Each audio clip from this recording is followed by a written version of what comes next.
Game കളിക്കുന്ന പോലെ coding പഠിച്ചാലോ? Gaming level complete ചെയ്യുന്നത് പോലെ പ്രോഗ്രാമിംഗ് പ്രാക്ടീസ് ചെയ്യാനുള്ള ഒരു കോഡിംഗ് പ്ലാറ്റ്ഫോം നോക്കിയാലോ?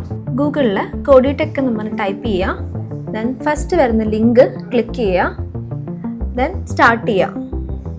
അതിനുശേഷം ലാംഗ്വേജ് സെലക്ട് ചെയ്യുക. അത് പൈത്തൺ, ജാവാസ്ക്രിപ്റ്റ്, HTML ഏത് ലാംഗ്വേജ് ആണോ അത് സെലക്ട് ചെയ്യുക.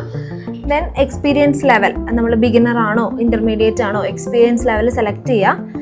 പിന്നെ നമ്മുടെ ടൈമിംഗ് എത്ര ടൈമാണ് എന്നുള്ളത് സെലക്ട് ചെയ്യുക. ദെൻ ഓരോ ലെവൽസായിട്ട് നമുക്ക് പ്രാക്ടീസ് ചെയ്ത് പോവാം. ഫസ്റ്റ് ലെവൽ കംപ്ലീറ്റ് ചെയ്തതിന് ശേഷം നെക്സ്റ്റ് അൺലോക്ക് ചെയ്യുക. അതുപോലെ ഇതിൽ AI അസിസ്റ്റൻ്റ് ഉള്ളത് കൊണ്ട് തന്നെ ഡീബഗ് ചെയ്യാനും കോഡ് എക്സ്പ്ലെയിൻ ചെയ്യാനും എളുപ്പമായിരിക്കും. ഇതുപോലുള്ള ടിപ്സിനായി ഫോളോ ഡി സോഫ്റ്റ് ഇൻസ്റ്റിറ്റ്യൂട്ട്.